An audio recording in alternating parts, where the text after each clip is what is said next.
Helo na, Owain Williams yma, o Owain y Siarad Busnes. Dwi'n galluogwr cynnig busnes i NatWest.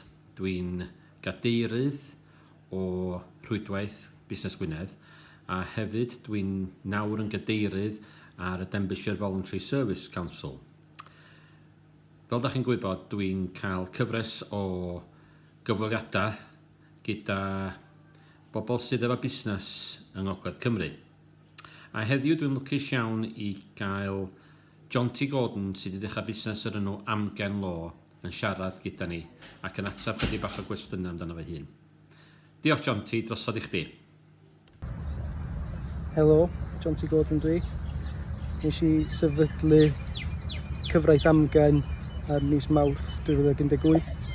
Mae Owain di gofyn fi ateb chydig o cwestiynau ynglyn â fi'n hun a fy busnes. Yr cwestiwn cyntaf ydy pam nath chi benderfynu sefydlu'r busnes. A y gwir ydy mae'n ateb eitha eang, ond dwi'n meddwl fydrai ateb yn eitha sydyn. O'n i wastad yn ystyried yn hyn fel perchenog busnes, neu rheolwr yn hytrach na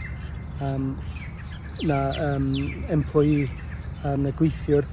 Dwi'n meddwl bod y ffordd yna feddwl wedi gwthio fi tuag at sefydlu busnes yn hun, yn hytrach na gweithio i rywun dros y blynyddoedd neu am y dyfodol. Dyna'n rili y rheswm i fi sefydlu'r busnes, ac i fi gael rheolaeth dros cyfeiriad y busnes a beth da ni yn ei wneud. Cwestiwn nesaf ydy, ydych chi'n ystyried y busnes yn llwyddiant? Ac ydw, y mwriad i o sefydlu'r busnes oedd i cael mwy amser i wario efo'r teulu, a i gwneud yr un faint o bres os nad chydig yn fwy.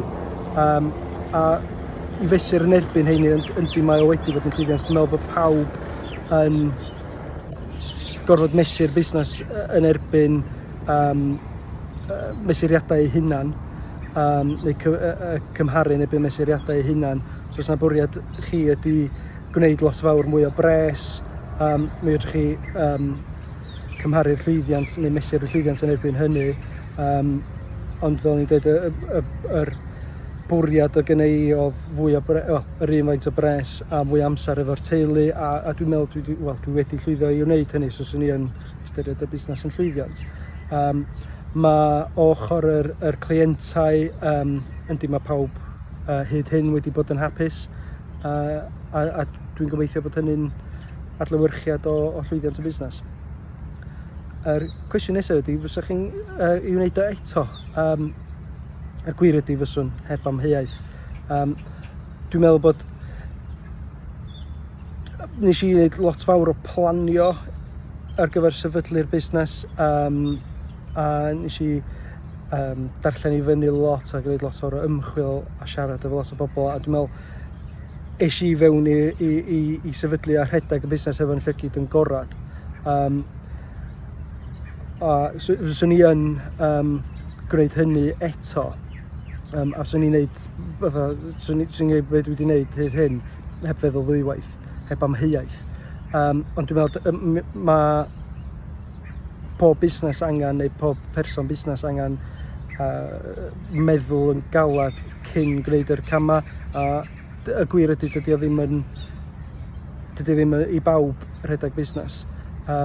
Ond fyswn i'n i wneud o yfory heb amheuaeth. A diolch yn fawr i chi, Jonty dwi o Cyfraith Amgen. Wel, diolch yn fawr iawn i Jonty fan'na am gymryd rhan. Ac os da chi eisiau cymryd rhan, cysylltwch â fi. Mae'r manylion ar Facebook, ar LinkedIn ac ar Twitter. Diolch yn fawr iawn. Tara.